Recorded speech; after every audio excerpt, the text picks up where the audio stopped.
Nous rendons grâce à Dieu pour cette belle journée qu'il nous donne encore. Voilà, nous avons bien dormi, nous sommes bien réveillés et j'espère que vous aussi. Et pour cela, que Dieu vous bénisse, qu'il vous garde et qu'il vous remplisse encore de force afin de pouvoir vaquer à vos occupations et surtout s'attacher toujours à lui, dans sa présence, dans sa grâce, parce que ce n'est que là que nous trouvons toute notre force. La dernière fois, nous avons parlé de comment lutter contre les dominations qui viennent de nos générations passées. Et nous avons vu comment l'Éternel nous a donné des armes pour combattre, afin que ces dominations ne puissent pas traverser notre génération et se répandre sur les générations futures. Mais aujourd'hui, nous allons essayer de voir maintenant, toujours dans le même cadre, comment combattre pour nos générations futures.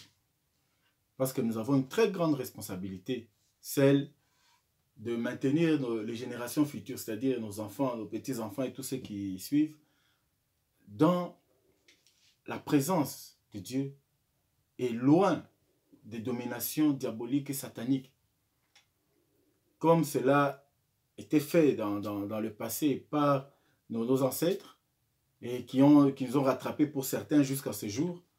Mais nous aussi, si nous laissons traverser ces genres de choses, si nous tissons des liens avec le monde des ténèbres, cela va suivre dans les générations à venir. Parce que le diable, lorsqu'il fait alliance avec vous, ne s'arrête pas seulement à vous, mais il va essayer de transmettre cette alliance maléfique à vos enfants, à vos petits-enfants, et cela va se transmettre de génération en génération. C'est pourquoi nous devons faire très attention surtout au plan maléfique. D'ailleurs, pour cela, nous allons lire un passage dans 1 Samuel chapitre 11. Nous allons lire rapidement. Et bon, pour essayer de comprendre un peu comment fonctionne en fait, le diable, quel est son but justement lorsqu'il tisse alliance avec vous. Et lisons 1 Samuel chapitre 11, et je commence au premier verset. Alors la Bible nous dit ceci. Nachash, non, ou Narash. Narash, au fait, signifie serpent. En hébreu, lorsque vous prenez la Bible hébraïque, on commence le livre de Genèse et on parle de l'histoire d'Adam, Ève et le serpent qui était dans le jardin. Le serpent s'appelle Narash. C'est le même mot qui est utilisé ici, seulement qu'ici, on n'a pas traduit en serpent, mais on a laissé le mot tel quel, Narash. Mais dans le livre de Genèse, on a traduit Narash par serpent. Et c'est exactement le même mot. Et comme je vous ai dit, le nom, on parlera encore du nom, ça c'est très important. Le nom représente l'essence même de la personne. Quand Dieu nous donne un nom, ce n'est pas un prénom. Ce n'est pas juste, bon, tu t'appelles Jacques, je m'appelle Francis, tout ça. Non.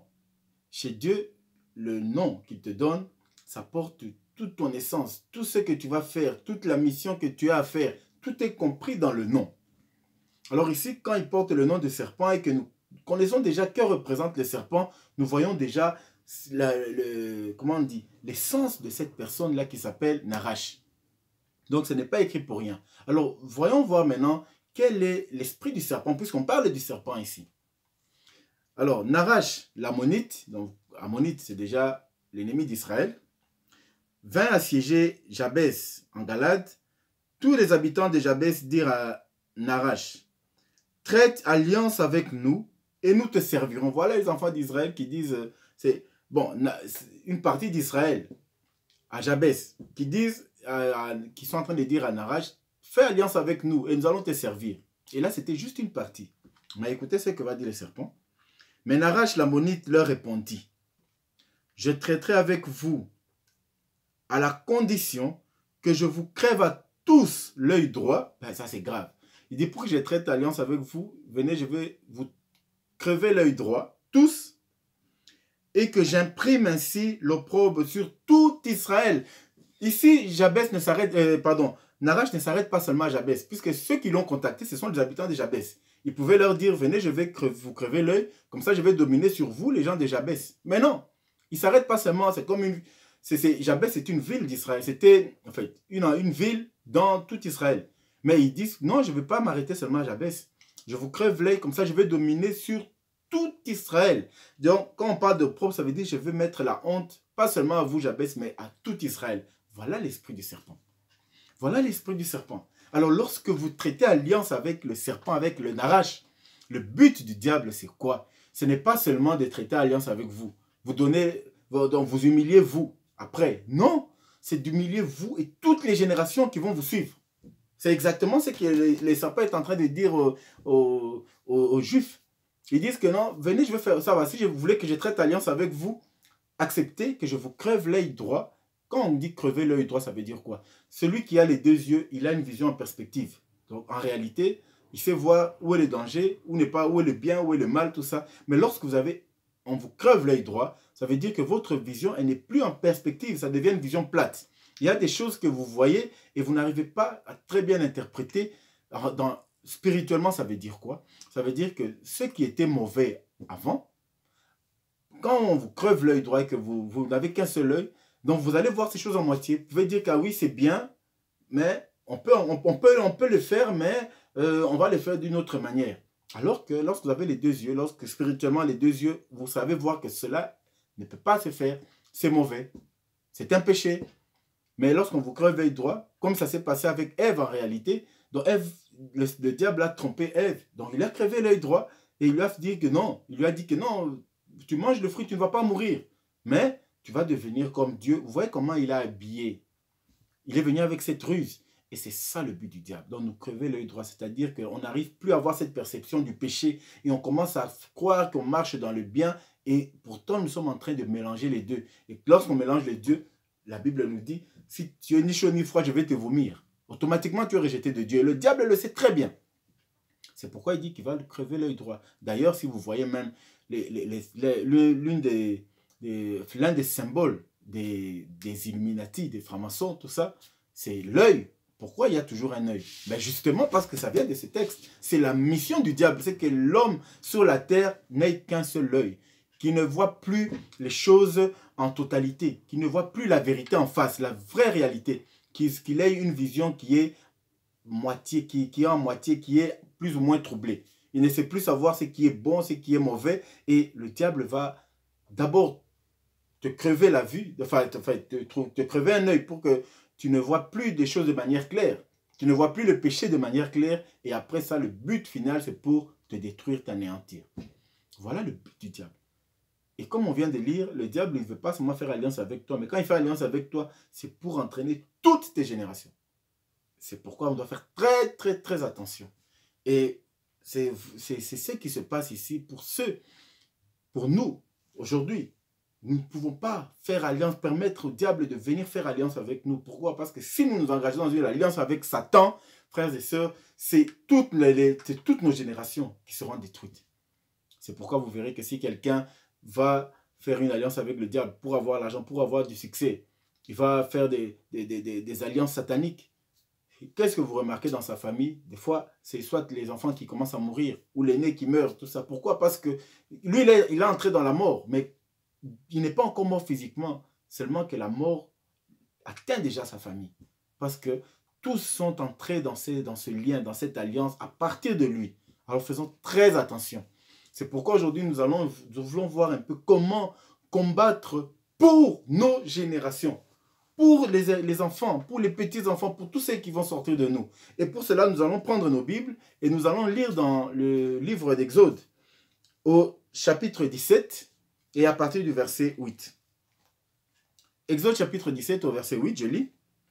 Amalek vint combattre Israël à Rephidim. Amalek, c'est l'ennemi d'Israël. Alors ici, on parle d'Israël qui quitte l'Égypte et qui est dans le désert. Il se dirige vers la terre promise. Et voilà que l'ennemi d'Israël vient maintenant les attaquer. Alors Moïse dit à Josué, choisis-nous des hommes, sors et combat Amalek. Demain, je me tiendrai sur le sommet de la colline, la verge de Dieu dans la main. La verge de Dieu dans la main. Donc voilà Moïse qui dit à Josué, ah, voilà notre ennemi nous attaque. Il vient nous assiéger. Et il faut comprendre qu'Amalek, c'était un ennemi puissant. Puissant. Et Moïse le savait. Il dit à Josué, prends des hommes, va combattre. Et moi, je vais prendre la verge dans le bâton que Dieu m'avait, que j'ai utilisé pour séparer l'eau et pour faire d'autres miracles. Et je vais aller avec ce bâton sur la montagne. Toi, va combattre et moi, je vais aller là-bas. Nous allons voir ce que Moïse va faire avec ce bâton sur la montagne. Josué fit ce que lui avait dit Moïse pour combattre Amalek. Et Moïse, Aaron et Hur. Aaron, c'est le frère de Moïse. Hur, c'est l'enfant de sa sœur, c'est-à-dire son neveu. Et Hur montèrent au sommet de la colline. Ils sont montés sur la colline. Et voilà ce que Moïse fait. Lorsque Moïse éleva sa main, écoutez ce que Moïse fait. Lorsque Moïse élève les mains, qu'est-ce qui se passe? Israël était le plus fort. Donc lorsque Moïse lève les mains comme ça, Israël est en train de battre Amalek. Et lorsqu'il baissait les mains, lorsqu'il baissait sa main, Amalek était le plus fort. Mais frères et sœurs, c'est un combat inimaginable. Vous comprenez que le combat qu'il y avait entre Amalek et les enfants d'Israël n'était pas un combat physique. On le voyait de manière physique, mais le combat s'est passé au niveau spirituel. Lorsque Moïse levait les mains, c'est-à-dire qu'il implorait la présence de Dieu et de tous ses anges, l'armée céleste, c'était les enfants d'Israël qui gagnaient. Sur la terre, physiquement, c'est les enfants d'Israël qui battaient Amalek. Mais lorsque Moïse se fatiguait, qu'il baissait les mains, qu'est-ce qui se passait? Les enfants, c'est-à-dire qu'ils cessaient d'implorer la présence de Dieu et l'armée céleste. Les enfants Amalek était en train de battre et de massacrer les enfants d'Israël. Donc vous comprenez que Amalek était puissant. Si Moïse maintenait ses mains baissées, Amalek allait exterminer tous les enfants d'Israël. Alors n'oublions pas que ici, Israël n'est même pas encore entré dans sa terre promise. Et ils allaient être exterminés avant même d'atteindre leur promesse. C'est ce que nous voyons aujourd'hui dans nos familles. Nous voyons comment l'ennemi est en train de venir atteindre nos familles, atteindre nos enfants. Et nous sommes là, nous regardons. Nous baissons les bras. Mais si nous baissons les bras, la mort n'est pas seulement physique. La mort, elle est d'abord spirituelle. Et si on commence par laisser cette mort entrer dans nos familles, cette mort va décimer nos enfants, nos petits-enfants, les générations qui vont suivre. Et Moïse voit que non, ce n'est pas possible. Si je lève les mains, quand je lève les mains, nous sommes vainqueurs. Lorsque je baisse les mains, nous sommes vaincus. Alors Moïse dit, maintenant je dois prendre la décision de laisser les mains levées vers le ciel pour gagner. Et qu'est-ce qu'il fait? Les mains de Moïse étant fatiguées, ils prirent une pierre qu'ils placèrent sous lui. Donc on lui met une pierre pour s'asseoir. Donc ils prirent une pierre, ils placèrent sous lui et ils s'assirent dessus. Aaron et Hur soutenaient ses mains, l'un d'un côté, l'autre de l'autre côté, et ses mains restèrent fermes jusqu'au coucher du soleil, frères et sœurs. Nous ne savons pas à quelle heure la guerre a commencé, le combat a commencé, mais la Bible nous dit que Moïse est resté avec les mains levées. Donc, Aaron tenait sa main à droite ou à gauche, je ne sais pas, d'un côté, et Hur, son neveu, tenait sa main de l'autre côté. Et ses mains sont restées levées jusqu'au coucher du soleil. Donc vous imaginez que c'était un combat qui a duré des heures et des heures. Mais vous imaginez qu'avec un peuple comme ça qui peut tenir pendant des heures, si Moïse avait baissé les bras, Israël serait exterminé. On n'allait plus jamais entendre parler d'Israël à la surface de la terre, puisqu'ils avaient quitté l'Égypte pour aller dans le pays de la promesse. Et là, Amalek vient pour les anéantir, pour les détruire. Donc, il ne venait pas pour négocier, pour faire seulement alliance, mais pour détruire Israël, l'exterminer de la surface de la terre. Vous imaginez que la guerre a duré, le combat a duré jusqu'au coucher du soleil. Alors, on comprend que c'était, premièrement, c'était une armée puissante, et deuxièmement, ils étaient aussi nombreux, pour tenir quand même pendant je ne sais pas, une journée, une demi-journée même. On ne sait pas. Mais, nous comprenons que ce combat, le but était d'exterminer Israël. Donc, de leur donner la mort. Et c'est ce que nous avons dans nos familles. Nous avons des combats qui viennent. Vous êtes dans votre famille et vous voyez comment cet esprit de vol, d'impudicité, cet esprit de, comment on l'appelle, d'ivrognerie, cet esprit de mensonge, cet esprit de meurtre qui est en train de rentrer dans votre famille. Et vous voyez cet esprit venir. Mais qu'est-ce que vous devez faire? Est-ce que vous devez rester croiser les bras et voir comment cet esprit viendra décimer enfant par enfant? Vous voyez comment tous vos enfants sont en train d'être décimés par cet esprit? Non, frères et sœurs, nous devons nous lever et faire comme Moïse, c'est-à-dire que lever les mains. Ce n'était pas facile, la Bible nous dit que Moïse, les mains étaient fatiguées. Les mains étaient fatiguées. Qu'est-ce que cela veut dire pour nous? Nous devons nous tenir dans la présence de Dieu, même si ce n'est pas facile. La Bible ne nous dit pas que tu pries aujourd'hui et demain tu as la solution. Non, il faut persévérer. Même Jésus avait dit aux apôtres, priez jusqu'à ce que la chose s'accomplisse. Donc priez jusqu'à ce que vous ayez la réussite. Pourquoi? Parce que nous sommes en train de combattre, ce n'est pas pour nous seulement. Nous sommes en train de combattre pour nos générations. Moïse, lorsqu'il combattait à ce moment-là, il voyait pas seulement, il ne se voyait pas lui-même, mais il voyait toutes les générations. Et il savait que si Amalek arrivait à prendre le dessus sur Israël, Israël serait exterminé de la surface de la terre. Et nous aussi, si nous laissons l'ennemi entrer dans nos familles et prendre possession de nos familles, cela va s'étendre à partir de nous, c'est-à-dire à partir de nous, de notre génération, va s'étendre sur toutes les générations qui vont suivre, qui vont découler de nous. Mais si nous avons la force, nous sommes en Jésus-Christ, nous devons nous lever et dire que non, nous allons combattre comme Moïse, c'est-à-dire que nous allons laisser nos mains levées. Nous allons laisser nos mains levées, c'est-à-dire nous allons résister. Même si c'est difficile, nous allons tenir bon. Nous allons tenir bon, ça va prendre des jours, des mois, des années. Mais nous devons combattre et gagner ce combat. Parce que nous gagnons ce combat, pas pour nous d'abord, mais nous gagnons ce combat pour nos enfants. Parce que si cet esprit domine sur nous et que cet esprit prend possession dans notre génération à nous, c'est-à-dire que cela va se transmettre et va dominer, on ne sait pas combien d'années, combien de milliers d'années, cet esprit va dominer encore dans notre famille, avant que quelqu'un se lève de notre famille pour arrêter cet esprit-là, comme nous avons vu avec Gédéon. Mais nous devons nous lever comme Moïse. Moïse a dit que ce n'est pas possible. Je ne peux pas laisser Amalek nous vaincre, parce que si Amalek arrive à nous vaincre, il va nous exterminer. C'est un peuple nombreux, puissant. Alors, j'implore la présence de Dieu. Et la Bible nous dit qu'il levait les mains parce que le combat est spirituel. Les forces, on ne voit... Vous savez, quand vous vous battez de manière spirituelle, vous ne voyez pas les forces. Mais ce qui se passe dans les lieux célestes, c'est incroyable. Si Dieu pouvait nous ouvrir les yeux pour voir comment les anges sont en train de combattre pour que nos familles soient préservées, pour que nous soyons protégés, pour que nous soyons guéris. C'est impensable, frères et sœurs. Moïse qui lève les mains. Et le combat se passe au niveau spirituel. Et on voit sur le monde les répercussions physiques.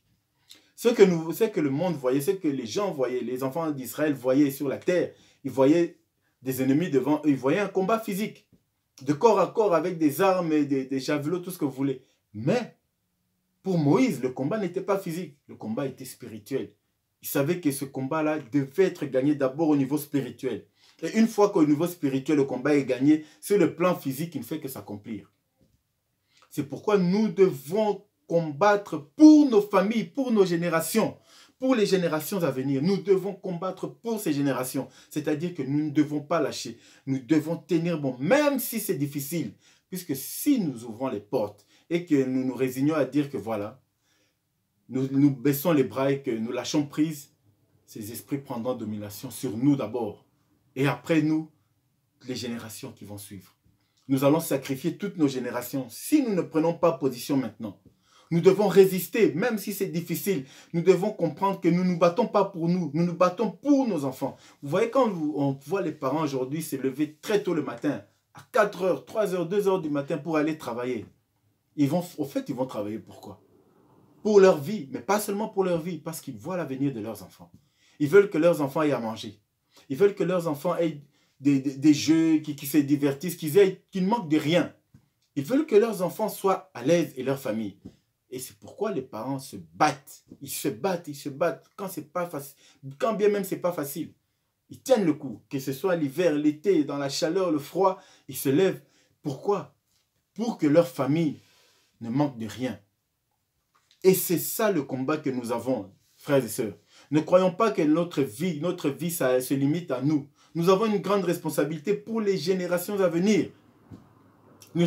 Personne ne sait combien de générations viendra après nous. Personne ne sait. Mais nous avons cette responsabilité de garder ces générations dans la présence de Dieu. De garder ces générations hors de la présence du diable, c'est-à-dire loin de ces dominations qui vont régner dans nos familles. Parce que si nous laissons ces dominations maintenant, nos enfants, nos petits-enfants, nos arrière-petits-enfants diront quoi?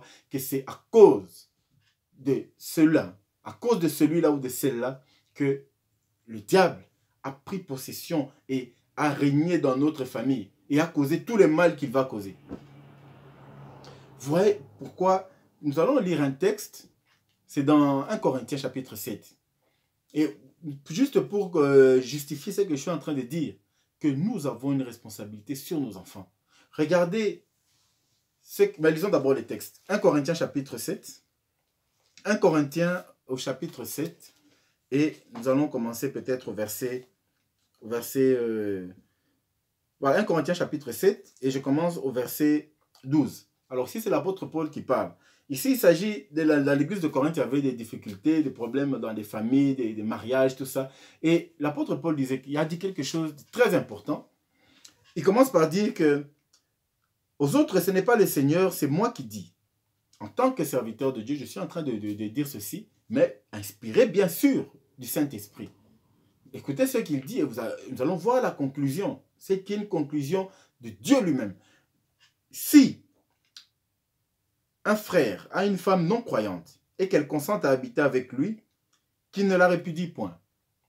C'est-à-dire qu'ici, on parle du cas d'un frère qui prie, qui connaît Dieu, et peut-être sa femme ne connaît pas Dieu, qui est non croyante, elle ne connaît pas Dieu.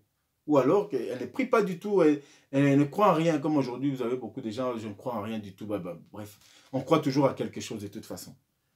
Et si une femme a un mari non croyant, c'est-à-dire une femme qui croit en Dieu, c'est-à-dire l'un des couples, l'une des personnes dans le couple croit au Seigneur, est attachée à Dieu, c'est-à-dire fait alliance avec Dieu, et qui consente à habiter avec elle, qu'elle ne répudie point son mari, car, écoutez maintenant ce que Dieu va dire, la conclusion, car le mari non croyant est sanctifié par la femme, et la femme non croyante est sanctifiée par le frère. Autrement, avant de continuer, je vais dire ceci, donc, quand vous êtes dans le couple, le mari ou la femme, l'un des deux prie, à partir de l'un, l'autre reçoit cette grâce de Dieu, cette grâce de pouvoir accéder au salut. Il a cette grâce, mais il doit faire un effort, parce que s'il ne marche pas, mais ça c'est notre enseignement, on reviendra sur ça, mais s'il ne marche pas dans la volonté de Dieu, effectivement, il sera jeté en enfer. Mais la grâce qu'il a, c'est quoi? C'est-à-dire que des fois, il y a le mal qui cherche à nous atteindre, mais Dieu l'épargne. Pourquoi? Parce que sa femme prie, ou parce que son mari prie. Dieu l'épargne de ces choses. Mais ce n'est pas la garantie qu'il va rentrer dans le royaume des cieux s'il ne s'attache pas lui-même à Dieu.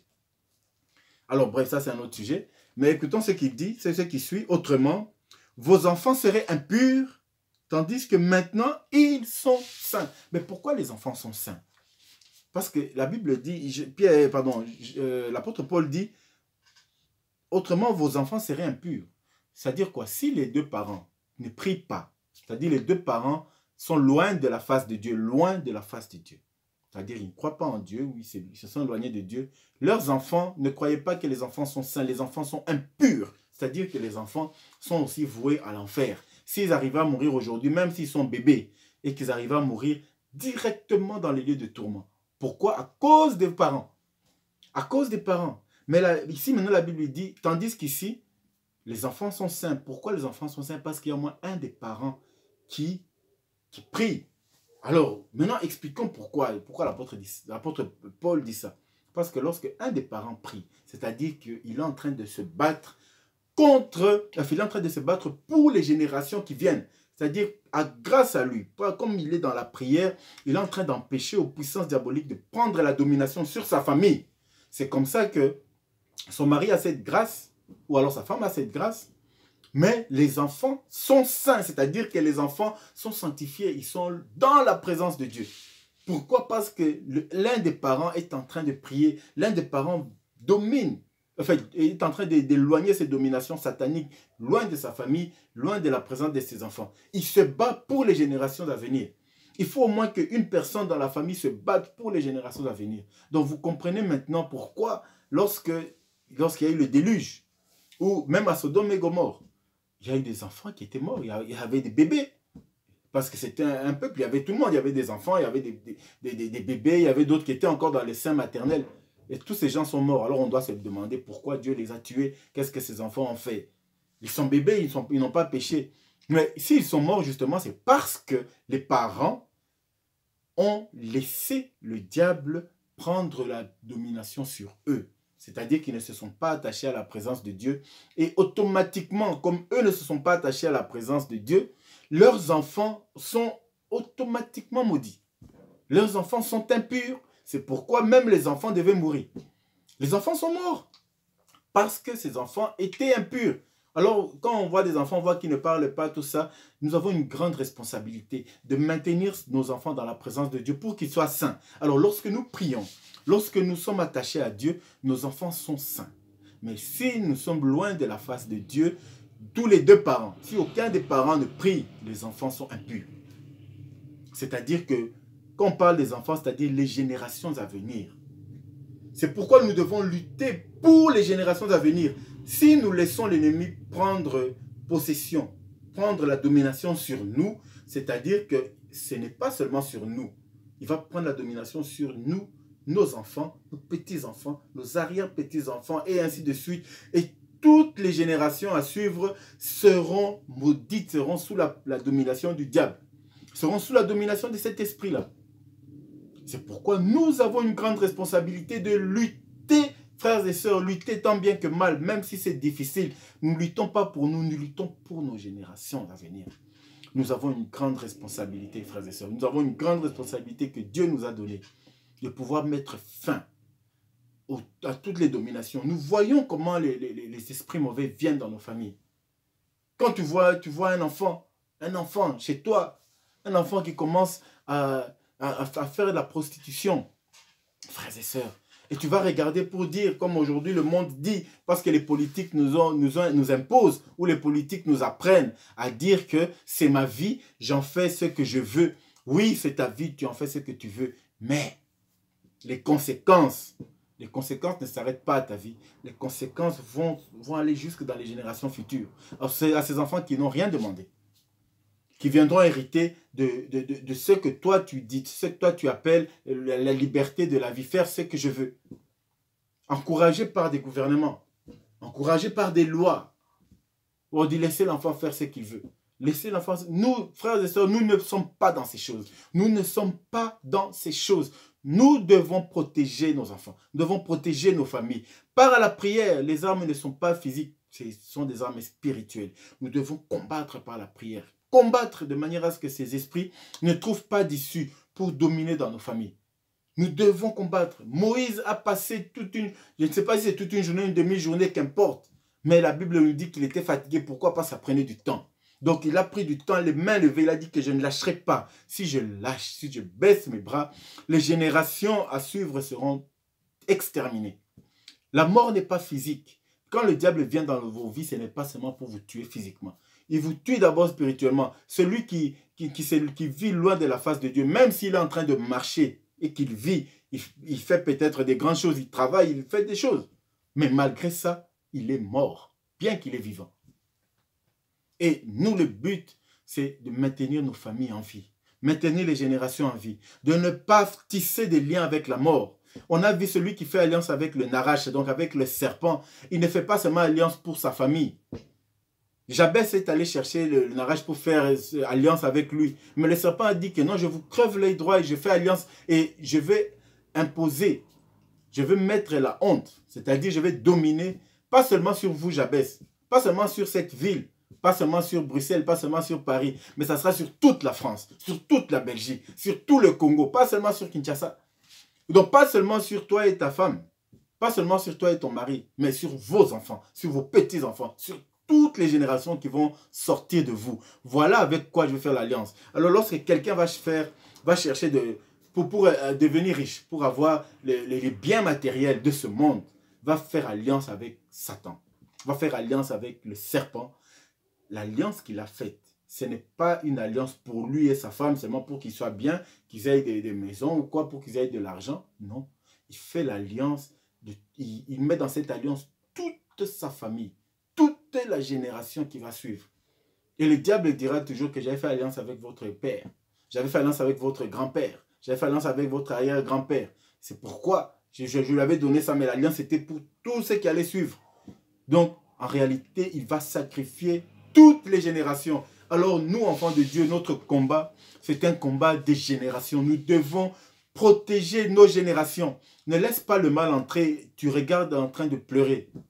Tu regardes comment le mal entre dans ta famille et tu ne fais que pleurer. Ne pleure pas. Lève-toi et domine sur ça. Domine sur ça. Écrase ces esprits-là, parce que tu as le pouvoir. Jésus nous a dit, je vous ai donné le pouvoir de marcher sur les serpents, sur le scorpion et sur toute puissance de l'ennemi. Il n'y a pas d'exception. Toute puissance de l'ennemi. Que ce soit une puissance qui amène le mal, qui amène des meurtres, qui amène des mensonges, qui amène de l'orgueil, qui amène des envies, qui amène n'importe quoi dans ta famille. Quand tu constates que cela commence dans ta famille, lève-toi. Parce que cet esprit cherche une porte. Il cherche à rentrer dans ta famille pour que ta famille soit sa maison et qu'il domine pendant des générations. Il cherche la porte, il cherche comment entrer. Il frappe, il cherche comment entrer. Quand tu constates ça, tu dois te lever et tu dois chasser cet esprit. Tu dois chasser loin de toi.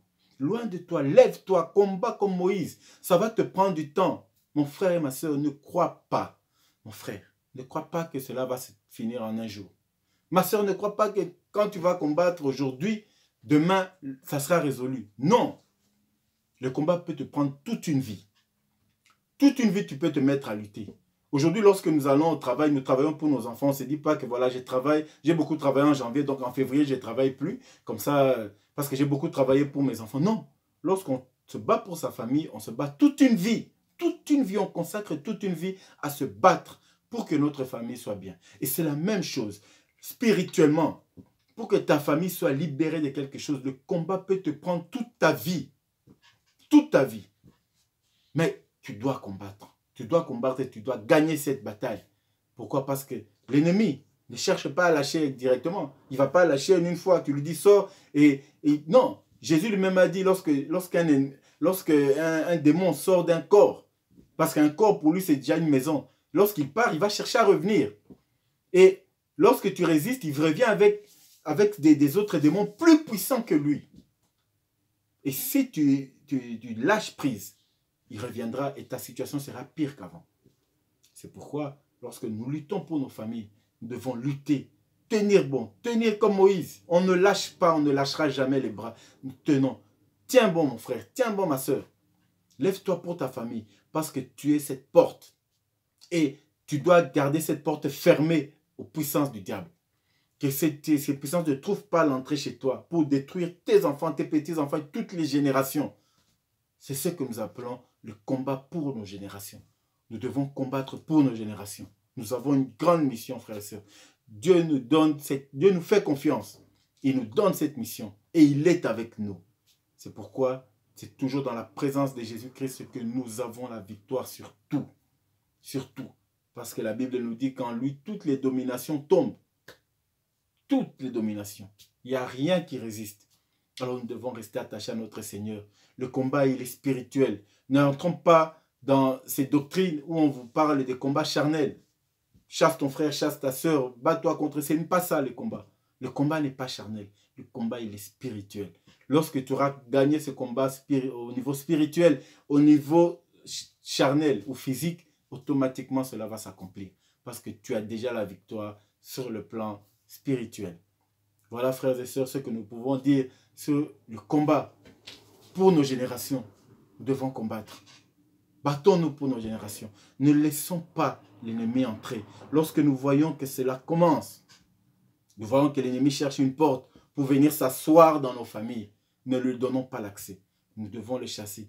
Parce qu'en nous, celui qui est en nous, la puissance qui est en nous, nous donne ce pouvoir de chasser les démons, de chasser les sorciers, de chasser le diable, de chasser tout esprit maléfique et de l'envoyer loin, loin, loin de nous. Nous devons nous battre. Battez-vous pour vos familles. Battez-vous pour les générations à venir parce que vous êtes la porte. Ne soyez pas cette porte qui va permettre à l'ennemi de s'asseoir sur vos familles, de s'asseoir sur vos générations. Ne soyez pas cette personne-là parce que vous êtes enfant de Dieu et vous avez le pouvoir. Dieu nous a donné le pouvoir. Nous devons l'utiliser. Le pouvoir, frères et sœurs, ce n'est pas une parole, ce n'est pas un gadget. C'est une puissance qu'il nous a donnée. Alors, nous devons user de ce pouvoir et mettre loin de nous, hors d'état de nuire. Nous mettons hors d'état de nuire les puissances des ténèbres. Que Dieu vous bénisse, frères et sœurs. Que Dieu vous bénisse. Prenez le temps de prier pour vous. Priez pour vous, pour vos familles, pour vos enfants, pour les générations à venir. Prenez le courage et chassez tous ceux qui se prononcent de mal. Parce que le mal cherche une porte. pour entrer et pour s'asseoir chez vous. Mais vous êtes enfant de Dieu, ne le permettez pas. Parce que vous avez reçu le pouvoir de marcher sur les serpents, sur les scorpions et sur toute la puissance de l'ennemi. Que Dieu vous bénisse, frères et sœurs. Que Dieu vous bénisse.